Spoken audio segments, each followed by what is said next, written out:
최근 엔비디아가 엄청난 매출 및 영업이익의 상승으로 시가총액 3위의 기업으로 우뚝 올라섰습니다. 경쟁사가 없을 정도로 인공지능 산업의 독점적인 업체가 되었는데요.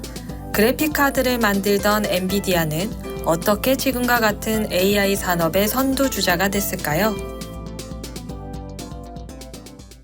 안녕하십니까? 아제노드 오 작가입니다. 안녕하세요. 아제노드 투디입니다. 오늘 주제는 뭔가요? 오늘은 최근 굉장히 뜨거워지고 있는 요즘 인공지능 칩 관련 얘기를 한번 해볼까 합니다. 요즘 그렇지 않아도 인공지능 열풍 때문에 엔비디아의 주가가 파죽지세로 오르고 있잖아요. 네, 맞습니다. 이게 올 초에 2조 달러를 넘어서면서 미국 증시 기준으로 아마존을 제치고 시총 3위에 오르더니만 지금은 이제 사우디 아람코를 제치면서 이제 전 세계 시총에서도 3위를 차지하고 있습니다. 그리고 마이크로소프트도 올해 초 인공지능 붐 때문에 애플을 제치고 다시 1위로 올라서지 않았습니까? 그랬었죠. 예, 확실히 인공지능 경쟁이 매우 치열한 것 같아요. 맞습니다. 그런데 엔비디아는 사실 그래픽 카드 만드는 회사 아닙니까? 네, 맞습니다. RTX 이런 거요. 예. 게임할 때는 왜 그래픽 카드가 AI에 중요한 거예요? 인텔 CPU i7이나 i9 같은 거 이런 게 더 인공지능 만드는데 필요한 거 아닐까요? 요게 그래픽 카드의 변천사를 한번 보면 알 수 있는데, 이 초창기에는 이 그래픽을 담당하는 칩들은 단순히 화면을 구성하는 픽셀의 정보를 모니터에 표시할 수 있는 신호로 변환하는 역할만 했어요. 아, 그래요? 예. 그러다가 이번에는 3D 게임들, 그 당시 퀘이크 같은 것들이 막 등장을 하면서 3D 가속 그래픽 카드들이 생겨나기 시작을 합니다. 그래서 이때의 3D 가속은 CPU가 3D 물체들을 구성하는 최소의 삼각형 단위인 폴리곤 있지 않습니까? 그 폴리곤들을 화면에 맞게 계산하고 또 이제 조명에 의한 밝기와 어두움 등을 다 계산하고 그러한 폴리곤을 화면에 아주 빠르게 색칠하는 이 레스터라이징이라고 하는데, 이 역할을 그래픽 카드가 했었는데, 이 중에는 3D FX사의 부두 제품들이 이게 가장 빠르고 화면 품질도 이 회사 제품이 제일 뛰어났어요.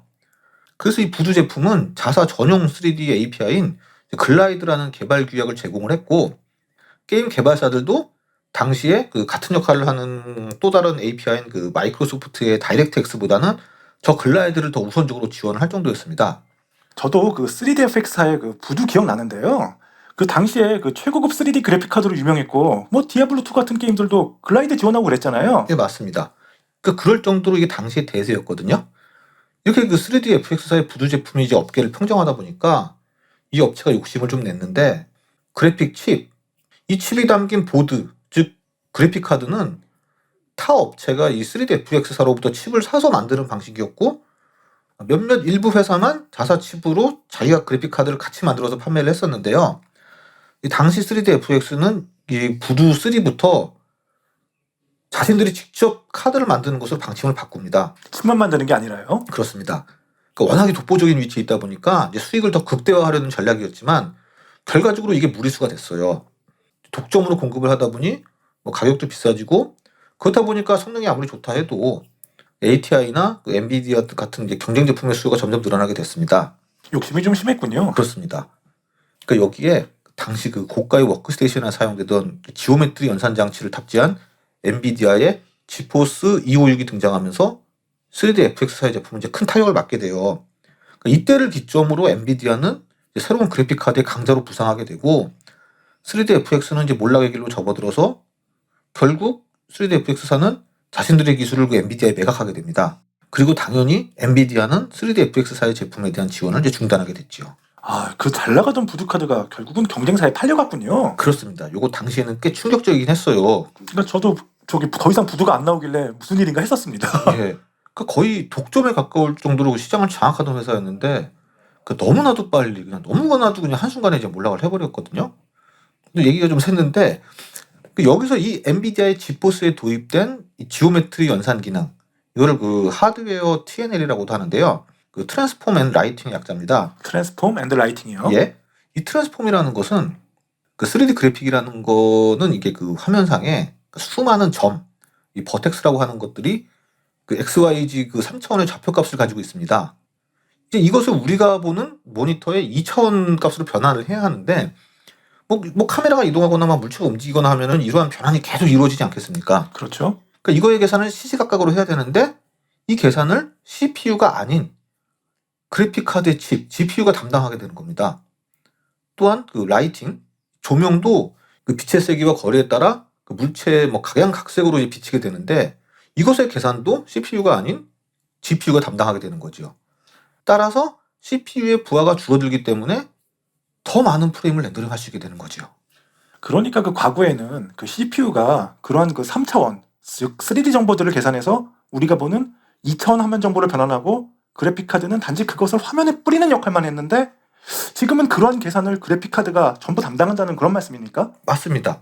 요즘 뭐 그러다 보면 점점 성능이 좋아져서 요즘 게임들 보면은 뭐 그래픽 더 끝내주지 않습니까? 그렇죠. 그건 알겠는데 그게 왜 인공지능과 상관이 있는 겁니까? 그러니까 그래서 그래픽카드는 과거와는 달리 스스로 직접 계산을 할 수 있어야만 한 겁니다. 그러니까 과거에는 단순히 모니터에 화면 표시하는 기능만 있었는데 이제는 그걸 떠나서 수많은 폴리곤을 구성하는 그 꼭지점들과 각종 그 조명 값에 의한 계산을 스스로 해야 하게 됐으니까요. 그러면은 1초에 최대한 많은 꼭지점, 즉 그 버텍스들을 계산해야 초당 표시할 수 있는 폴리곤의 숫자가 늘어나게 되고 그러면은 더 정교하고 또 더 많은 프레임을 계산할 수 있게 되는 거 아닙니까? 그러려면은 하나가 계산하는 것보다 동시에 여러 계산을 할 수 있는 게 유리하니까 GPU는 병렬 계산을 할 수 있는 쪽으로 발전을 하게 돼요. 병렬 계산이요? 예. 그래서 이러한 계산을 할 수 있는 장치를 산술 유닛이라고 하는데 뭐 인텔이나 그 AMD 같은 이런 CPU에는 이제 각 코어에 이러한 산술 유닛이 뭐 하나에서 4개 정도씩 달려 있는 반면 GPU는 이러한 산술 유닛이 수백 뭐 수천 개가 달려 있습니다. RTX 4090 같은 경우는 16,000개 정도의 산술 유닛을 탑재하고 있어요. 수백 개에서 수천 개요? 예, 아, CPU는 고작 코어당 하나에서 4개 정도밖에 없고요? 그렇습니다.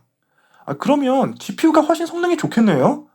아니, 그러면 그냥 컴퓨터도 그냥 CPU 대신 엔비디아 RTX 같은 거 쓰면 더 좋은 거 아니에요? 근데 CPU랑 GPU는 역할 자체가 달라요. 그러니까 GPU는 말 그대로 이러한 고성능 계산기가 수천 개 달린 것이라고 할 수 있지만 정말 단순히 계산만 하게 만들어져 있는 거예요.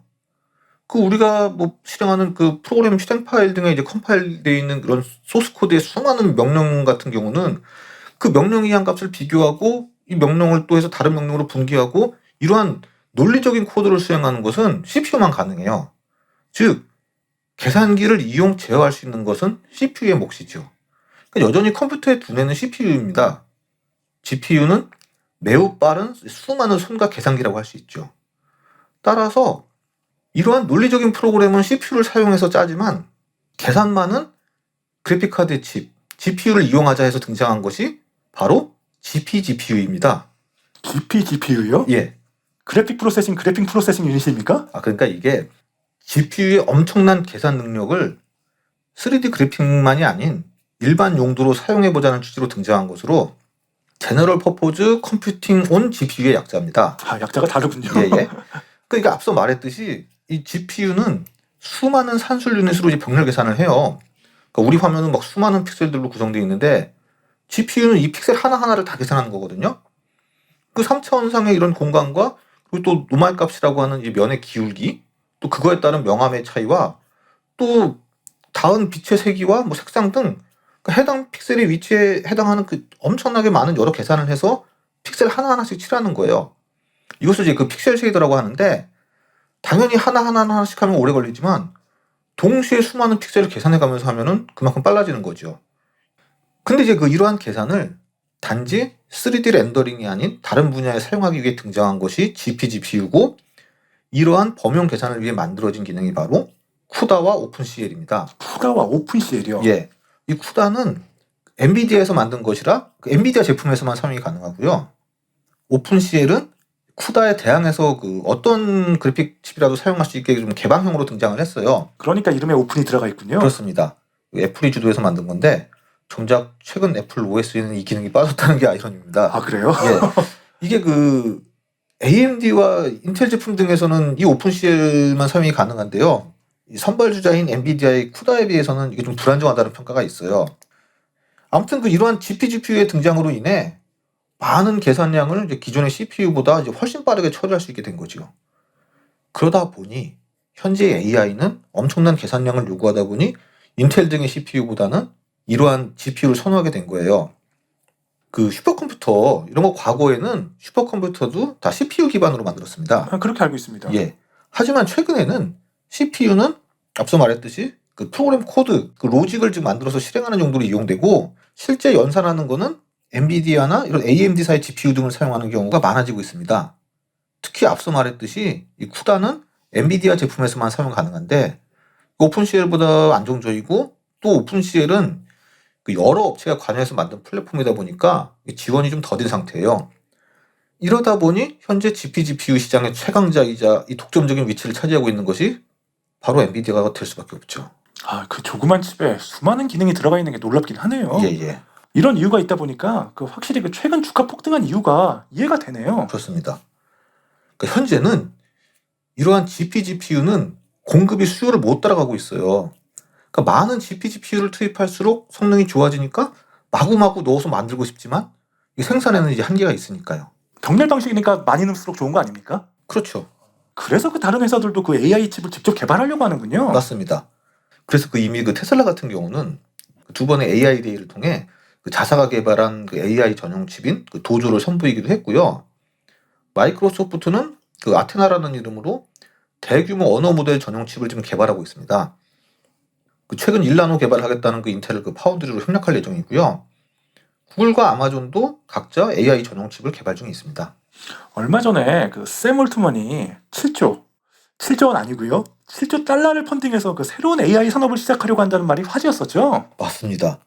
거의 이게 프로젝트 유치 금액 목표가 한화로 1경원에 육박할 정도인데 1경원이라는 말도 처음 듣는데 2023년 전 세계 반도체 산업 매출의 총 합이 5,300억 달러라고 합니다. 10배가 넘는 금액이죠.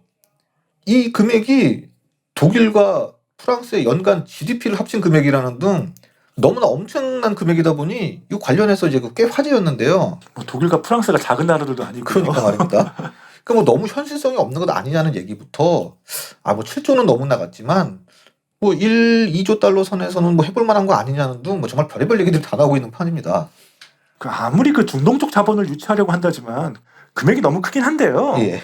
하지만 그만큼 AI 산업이 향후 엄청나게 커질 거라는 그런 반증이기도 하지 않습니까? 맞습니다.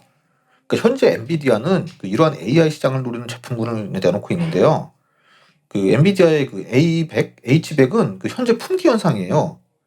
일론 머스크가 이런 말까지 했어요. 마약보다 구하기 힘들다고 토로했을 정도인데 이 제품은 지구상에서 대만의 TSMC 한 곳에서만 생산되기 때문에 이 생산량에 한계가 있습니다. 주문하면은 1년 이상 기다려야 한다고도 하고요. 참고로 이 H100은 가격이 5천만 원에서 수량이 부족하면 9천만 원까지도 오간다고 하는데 메타는 2023년까지 15만 개를 구입한 상태인데 올해 2024년 안에 35만 개를 추가로 구입한다고 합니다. 35만 개요? 예. 그러면 액수가 얼마나 되나요? 그냥 단순 계산해서 개당 5천만 원이라고 하면은 17조 5천억입니다만은 이렇게 대량 구매하면 당연히 상당히 디스카운트 되지요. 그래도 엄청난 금액이 되지 않겠습니까? 어마어마하죠. 그렇죠. 참고로 2023년에 이 엔비디아의 H100을 제일 많이 구입한 회사가 메타와 마이크로소프트로 각 15만 개고요. 구글, 아마존, 오라클, 텐센트 등이 5만 개를 사갔다고 합니다. 테슬라도 15,000개를 사갔고요. 말씀 계속 듣다 보니까 다시 또 새삼스럽지만 진짜 엔비디아 완전 물 만났네요. 맞습니다. 현재 미국은 이 H100의 중국 수출을 막은 상태예요. 그 칩이 이거군요. 예. 그래서 엔비디아 측에서는 좀 성능을 낮춘 A800, H800 등으로 이제 규제를 피해 중국에 팔았는데 현재는 이것도 수출 금지시켰습니다. 또한 며칠 전에는 AMD의 AI 칩들도 미 정부에서 제동을 걸었다는 이제 블룸버그발 보도도 있었어요. 정말 국가 간의 전쟁이 된 것 같습니다. 인공지능 산업이요. 그렇습니다. 7조 달러. 정말 지금이야 정말 황당하고 비현실적인 금액 같지만 향후 10년, 20년, 몇십 년을 내다본다고 보면은 확실히 이 분야의 주도권 싸움은 이미 전쟁이지요. 진짜 물리적인 전쟁이요. 중국이 대만 침공한다는 얘기가 괜히 나오는 거 아니지 않습니까? 최근 듣다 보니까 2027년에 침공한다는 소문도 있잖아요. 이제 작년에도 언제 그런다는 것 같았는데 근데요 진짜 모르는 일입니다. 지금 저렇게 수출 금지하면서까지 사활을 걸고 있잖아요. 진짜 이런 실제 전쟁까지 벌어질지 모르는 상황인 게 정말 요즘 AI 산업입니다. 그만큼 규모도 대단하고요. 그렇습니다. 그 미국 업체들 얘기만 나오는데 그 다른 국가들은 어떤가요? 특히 그 규제를 받는 중국은 어떻게 대처하고 있습니까? 그러니까 중국 같은 경우는 그 앞서 말했던 그 엔비디아의 저사양 AI 칩도 규제를 받자 뭐 겉으로는 우리 필요 없다. 우리도 뭐 그 정도의 성능은 자체 개발 가능하다고 얘기는 합니다. 그 알리바바와 화웨이 등의 업체가 뭐 자체적으로 개발하고 있고요. 그 알리바바 같은 경우는 그 자사의 클라우드 서비스에 자신들이 만든 그 한광 800이라고 하는 그 CPU를 사용하고 있다고 합니다. 그럼 우리나라는 좀 어떻습니까? 그렇지 않아도 최근에 그 국내에서 뭐 엔비디아 칩보다 600배 이상 뛰어난 AI 칩을 개발했다는 보도가 있었는데요. 저도 그 보도 본 것 같습니다. 예. 근데 이게 뭐 실제 성능이 뭐 600배 빠르다는 것이 아니라 전력 소모가 적다는 내용이에요. 전력 소모요? 예. 그 성능적으로는 그 인텔 CPU와 비교를 해서 그 3배 정도 빠른 장면을 보여줬는데 아시다시피 원래 GPU들은 단순 연산으로는 CPU보다 훨씬 빨라요. 방금 얘기했듯이. 그러니까 3D 렌더링 같은 경우 GPU가 몇십 배 빠르기도 합니다. CPU보다. 근데 3배밖에 안 빠르다는 것은 오히려 성능이 낮은 것으로 보이고요. 그러니까 당연히 전력 소모가 적을 수밖에 없겠죠. RTX 40 시리즈 같은 것들은 그 4나노미터 공정인데 이 제품은 28나노 공정이에요. 뭐 엔비디아의 뭐 A100 같은 이런 것들과 뭐 직접적인 성능에 대한 비교는 공개한 게 없거든요. 그 뭐 자세한 내용은 뭐 더 나와봐야 알겠지만 일단 기사의 제목이나 내용은 좀 과장이 있습니다. 그렇군요. 좋은 결과가 나왔으면 좋겠는데 그 말씀하신 내용으로 보면 좀 회의적이네요. 그렇습니다. 말씀 잘 들었습니다. 오늘은 그 최근에 그 인공지능 산업 열풍에 대해서 한번 알아봤습니다. 재밌으셨다면 좋아요와 구독 좀 많이 부탁드리겠고요. 저희는 다음 시간에 더 좋은 영상으로 다시 찾아뵙겠습니다. 지금까지 아제너드였습니다. 시청해주셔서 감사합니다. 감사합니다. 자, 영상 유익하게 감상하셨는지요? 다음 시간에 더 재미있고 유익한 영상으로 찾아뵐 것을 약속드리며 좋아요와 구독 부탁드리겠습니다. 지금까지 아제너드였습니다. 편안한 일상 되세요.